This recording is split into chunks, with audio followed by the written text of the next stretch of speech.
Facebook and Ethiopia.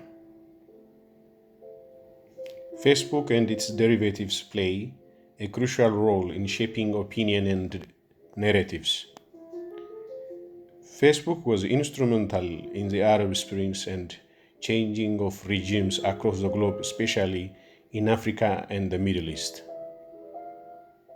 In Ethiopia, the Kero movement, the so-called continuous uprising in Oromo regions, that is widely considered to be one of the main factors that brought about the current change in Ethiopian leadership, was supported by Facebook posts that were being posted by political activists and were followed by most, were encouraged by the moderators of Facebook. The Facebook stand by the side of the United States and is in its national interest. In this regard, in 2018, Ethiopia experienced a new leadership, bringing Abiy Ahmed as its prime minister. Initially, the United States seemed cheerful of this leadership, but gradually its interest fades away. This mainly is because Ethiopia looked like to make a shift from a divided Ethiopia into one that is unified and making political business based on Ethiopian citizenship.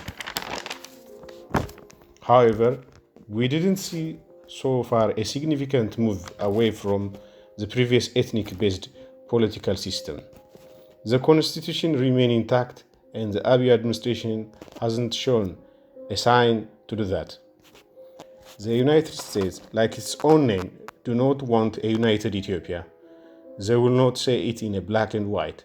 Their actions and some of their influences reveal the fact.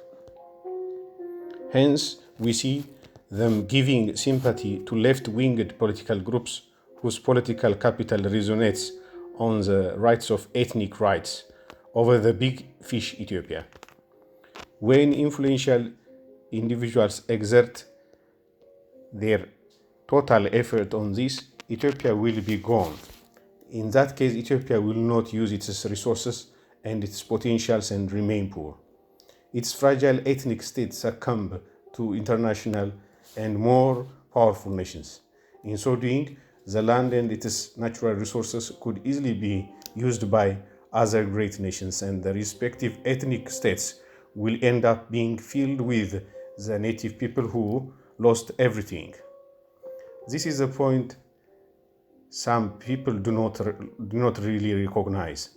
This is what's going on in most African countries whose most giant projects and state farms are owned and conducted by foreigners. Now we come to Facebook's current role in Ethiopian political crisis and conflict.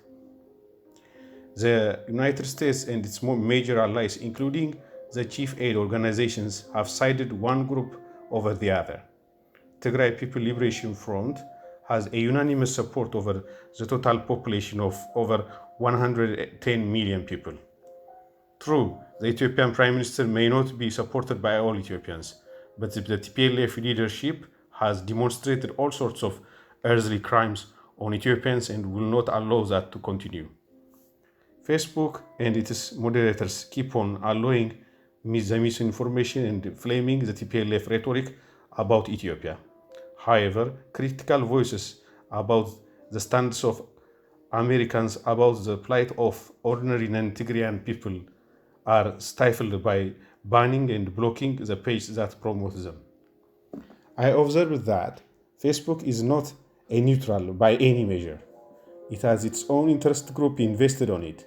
So, Ethiopia and Ethiopians are not exception at all. Thank you.